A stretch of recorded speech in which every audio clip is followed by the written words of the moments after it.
मुजफ्फरपुर नगर थाना क्षेत्र के कमरा मोहल्ले में शव दफनाने को लेकर एक ही समुदाय के दो पक्ष आपस में भिड़ गए। प्रशासन द्वारा कमरा मोहल्ला इमामबाड़े को किया गया सील। मुजफ्फरपुर जिले में शुक्रवार को नगर थाना क्षेत्र के कमरा मोहल्ले में शव दफनाने को लेकर एक ही समुदाय के दो पक्ष आमने सामने हो गए।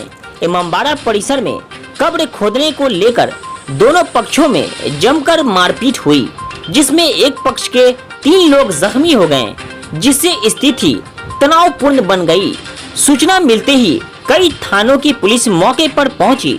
मौके पर पुलिस उप अधीक्षक नगर राम नरेश पासवान, अनुमंडल अधिकारी पूर्वी कुंदन कुमार, क्यूआरटी टीम मौके पर पहुंचकर विधि व्यवस्था और शांति व्यवस्था कायम करते हुए लगभग 6 घंटों तक दोनों पक्षों को कई दौर में बैठक कर विभिन्न तरीकों से समझाने का प्रयास किया, जो विफल साबित हुआ।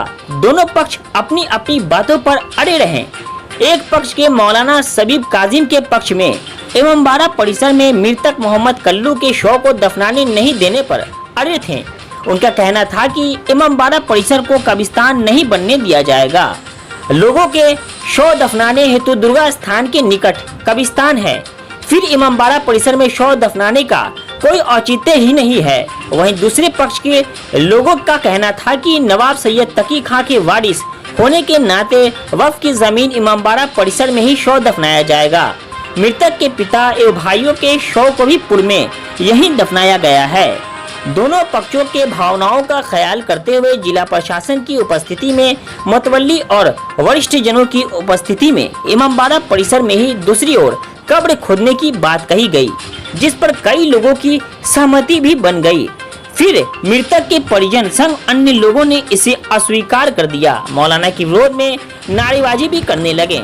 इसी बीच समर्थकों संग मौलाना शबीब काजिम भी अशब्द कहे जाने की बात कहते हुए दूसरे पक्ष का विरोध किया। स्थिति बिगड़ते देख जिला प्रशासन ने कमान संभालते हुए मैकिंग कर लोगों से भीड़ नहीं लगाने पर अपने अपने घरों में जाने की घोषणा करते हुए पूरे परिसर को खाली कराया और तनाव की स्थिति देखते हुए विधि व्यवस्था साधारण हेतु वार्य पदाधिकारियों के निर्देश अनुसार अनुमंडल अधिकारी पूर्वी की उपस्थिति में अगले आदेश तक इमामबाड़े और उसके कमरों को सील कर दिया गया है। ये मोहम्मद तकी खां वक्फ स्टेट की ज़मीन है और वक्फ का पूरा कानून हिंदुस्तान का भी यही है और शरीयत में भी यही है कि वक्फ में जो डीड में लिखा है वक्फनामे में, उससे हट के काम नहीं हो सकता है। यहाँ वक्फनामे में ज़मीन काफ़ी थी जो ख़त्म हो गई। कम से कम अभी 7.5 बीघा ज़मीन थी जो घट के 3.5 बीघा रह गई। उसी तरह कम से कम 7,000 बीघा देहात में थी जो सब करीब करीब कब्जा हो गई और बिक गई। वक्फ बोर्ड चुपचाप तमाशा देख रहा है। उसी तरह वक्फनामे में लिखा हुआ है कि कहाँ पे कब्र बनेगी, कहाँ पे कब्र नहीं बनेगी। कुछ लोग अपना वर्चस्व कायम करने के लिए जहाँ चाहते हैं अपने ख़ानदान वालों की कब्र बना देते हैं। उसी तरह यहाँ के ऊपर वक्फनामे में नहीं लिखा डीड में है कि कब्र किसी की होगी। इससे पहले बनती रही, लेकिन जब से जनता जागरूक हुई, हम लोग रहे, तब से यहाँ पे किसी की कब्र नहीं बन रही है। लेकिन कुछ लोग जो ज़मीन पहले बेच चुके हैं और बेचना चाह रहे हैं, वो लोग मुद्दे को डाइवर्ट करने के लिए यहाँ पे मुर्दे को लाए हैं। उन्हीं का इंतकाल हो गया है ताकि कोई हंगामा हो, इशू डाइवर्ट हो जाए। कब्रिस्तान बगल में गोला रोड में है, वहाँ जाके जिसकी ज़मीन वक्फ बोर्ड बेच रहा है, पहले उसकी ज़मीन जो है 26 कट्टा थी, या मुश्किल से 19 कट्टा रह गई है।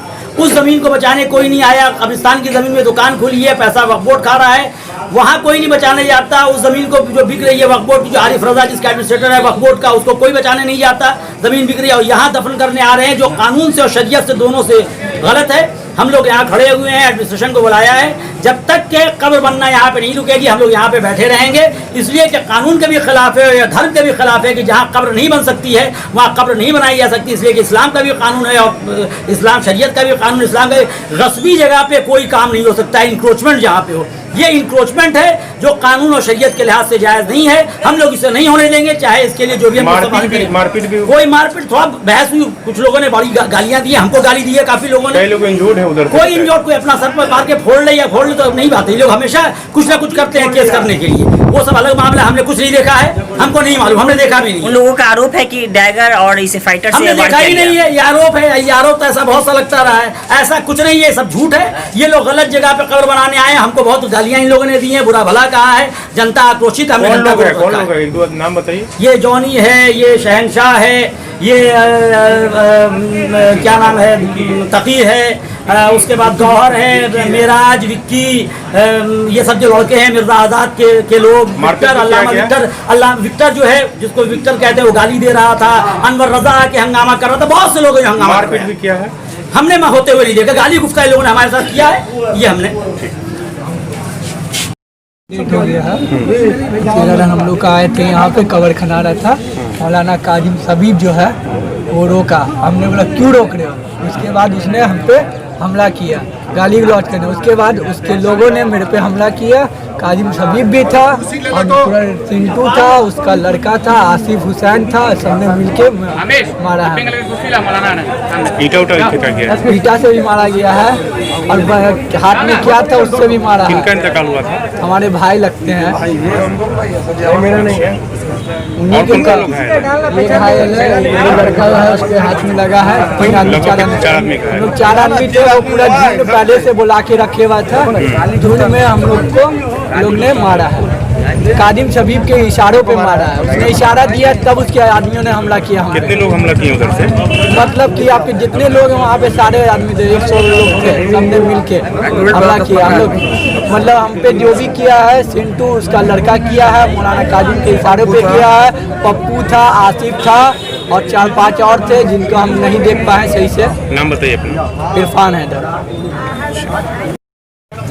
अल-इमाम साहब मरहूम जो तकी नवाब साहब के ख़ानदान के हैं, उनके वारिस हैं और उनके बेटे का इंतकाल हो गया। जो उनका आबाई कब्रिस्तान है, ये मैदान में उनके सारे अजीज़ व अक़ारीब यहाँ दफ़न हैं। तो काज़िम शबीब अपने गुंडों को लेके आए, अपने लोगों को लेके आए और लाने के बाद उसने कब्र रोक दिया। ये देखिए एक बच्चा है, इसको मारा और ऐसा मारा कि इसको ज़ख्मी कर दिया है। तो हम प्रशासन से अनुरोध करते हैं, गुजारिश करते हैं ज़िला अधिकारी से और SDO साहब से कि वो आए और आने के बाद जिनके बाप दादा का कब्रिस्तान है उसको क्या मांग कर रहे हैं? जो जिस तरह से कार्रवाई की गई है, हमला की गई, क्या मांग? कुछ भी नहीं है, वही कह रहे हैं कब्र नहीं खोदेगी। वो अपने अब्बा के वालिद के अगर बगल में दफन हो रहा है तो उसको किसी को राइट ही नहीं है कि वो रोके। मैं काजिम शबीब यहाँ के वर्तमान पेश नमाज है वो भी अवैध हैं, बकिया उन्होंने जो मुतवल्ली बनाया वो भी अवैध है, उन लोगों को राइट ही नहीं है। असल मुतवल्ली तो आबिद असगर तिब्बी है और ये इमाम साहब के ख़ानदान की चीज़ है। वो इसके जमीन पर कब्जा करने की साजिश की बात कर रहे हैं। वो जमीन की कब्जा की साजिश कब्र से नहीं होती है। जमीन पर कब्जा तो वो किए हुए हैं जिसके बाप दादा की चीज़ है, उसको दफन नहीं होने दे रहे, तो कब्जा किसका है? उनके कहने हैं कब्रिस्तान में क्यों नहीं दफन किया जाए? ये कब्रिस्तान उनका खानदानी है, वहाँ कब्र नहीं है।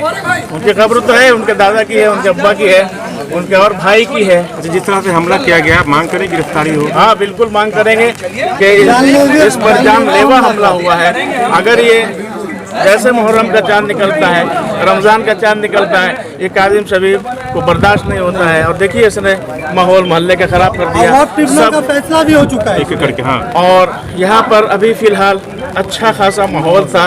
लॉकडाउन में लोग अपने अपने एतबार से डिस्टेंस बना के मजलिसें कर रहे थे। गिरफ्तारी का मांग कर, गिरफ्तारी की एकदम मांग कर रहे हैं, इसलिए हम पूरे कौम के साथ, हमारे अवाम के साथ है। अभी ये लेटर शिया वक्फ बोर्ड ने भेजा है, जो वर्तमान मुतवल्ली आबिद असगर है। अपना नाम बताइए, नाम बताइए। हम निहाल हैदर गोपालपुरी करार साहब के बाड़ी के पेश नमाज है। ये सब हमारे मोमिन हमारे पीछे नमाज पढ़ते हैं, जितने भी लोग हैं, इतने सैकड़ों लोग हमारे पीछे नमाज पढ़ते हैं। हम मांग करते हैं प्रशासन से कि जल्द से जल्द आरोपी को गिरफ्तार किया जाए और जिसने उस्काया है उसको भी गिरफ्तार किया जाए, इसलिए कि असल फसादी का चेहरा सबके सामने आया है। देखिए हुआ क्या, मैं मेरा भाई आज रात 1:30 पे इंतकाल कर गया। इसके लिए मेरे बाप भाई और दादा वगैरह यही है और ये जो स्टेट आप सामने में हमारा मौजूद देख रहे हैं कि मेरे ही पूर्वज का दिया हुआ है, ना कि उनके बाप दादा का दिया हुआ है। ठीक है, मौलाना काजिम शबीब के बाप दादा का नहीं दिया हुआ, ये हमारे पूर्वज का दिया हुआ है। हमारे बाप दादा यहाँ पर हैं। आज मेरे भाई का डेथ हुआ था रात में, तो हमने यहाँ पर लाके कब्र खुदवाया। कब्र खुदवाने भाई के बगल में एक भाई और देते, वहीं पर उनका बदल। और कब्र खुदवाने के दौरान वो मेरे भाई को भी मारा, जिससे नगवासा फाड़ दिया उसका, और बाकी लोग को रोका। हमारे पूर्वज का ये स्टेट दिया क्या हुआ है। क्या मांग कर रहे हैं आप? मांग हम ये कर रहे हैं कि सारा का अरेस्टिंग करवाइए, और इस पर ऑलरेडी वो बोर्ड का फैसला ट्रिब्यूनल का हो चुका है। ये अवैध कब्जा किया हुआ है सब लोग, और मैंने ऐसे नहीं खुदवाया, फिर भी मैंने ऑथराइज मुतवल्ली जो बोर्ड का है उससे परमिशन लिया, उसने परमिशन दिया, तो यहाँ पर ये हुआ। और इलीगल पर्सन ने अपने मसल पेंस लोग को रख के अटैक किया है और जानलेवा हमला किया है। नाम बताइए अपना। मेरा नाम सैयद नसर इमाम, नवाब मोहम्मद तकी काके। पिता का क्या नाम है? सैयद अली इमाम। मैं इंतकाल किनका हुआ था? सैयद जफर इमाम उर्फ कल्लू का कहाँ पे इंतकाल। मकान? उनका घर कहाँ पे है? बस यहीं पर कमरा मोहल्ला ही में। हाँ, 100 कदम पे है। चलिए चलिए। मोहल्ले में इमाम बाड़े के पास सब दफन को लेकर के तो ग्रुप आपस में सिया समुदाय के ही एक पक्ष में और एक विपक्ष में आ गए, जिसके कारण यहाँ पर ऐसा तनाव बना गया। हम लोग पुलिस प्रशासन के लोग यहाँ उपस्थित हैं और फिलहाल अभी शव को दफनाने की प्रक्रिया कब्रिस्तान में करने के लिए कहा गया है। अभी फिलहाल हाईकोर्ट के आदेशानुसार कृपया करके इसे मत लाइए, हाईकोर्ट के आदेश आप मत लाइए, ले लो, ड्राइवर बॉडीगार्ड साहब ले लीजिए फटाक से, उनको कहिए निकलने के लिए ताकि कोई देखे भी नहीं। निकलिए तेजी से, किया गया था। आप तेजी से निकलिए, आप निकलिए तेजी से, एक स्पष्ट आदेश जिलाधिकारी आप निकलिए, आप लोग निकलिए तेजी से, शिक्षक महोदय को कोई आदमी नहीं रहेगा। अनुपालन के लिए दिया गया और वो आदेश का अनुपालन हम लोग कर रहे हैं, जिसके तहत जो पूर्व के मौलाना थे उनको यहाँ से हटा दिया गया है। ऐसी परिस्थिति में उनका यहाँ पर अनावश्यक इंटरफेरेंस रोकने के लिए हम लोगों ने फ़िलहाल इमामबाड़े को बंद कर दिया है। वैसे भी कोविड-19 के चलते सभी प्रकार के धार्मिक संस्थान, धार्मिक मंदिर और मस्जिदें, इमामबाड़े सभी बंद हैं। हम लोग स्थिति जब अनुकूल होगी तो हम लोग इस पर पुनर्विचार करेंगे। विधि व्यवस्था संधारण में सर कुछ बल प्रयोग का बल का प्रयोग बिल्कुल नहीं हुआ है। निश्चित रूप से हमारे यहाँ बल की उपस्थिति के कारण सभी लोगों में एक तरह से भय का माहौल था और सभी लोग स्वतः यहाँ से हमारे माइकिंग के बाद वो लोग प्रस्थान कर गए, इसलिए बल का प्रयोग नहीं करना पड़ा। हालांकि स्थिति तनावपूर्ण है लेकिन पूर्ण रूप से नहीं। शव के संस्कार के लिए क्या स्थिति, मतलब क्या वो उनके परिजन करेंगे और कब्रिस्तान में कब्रिस्तान में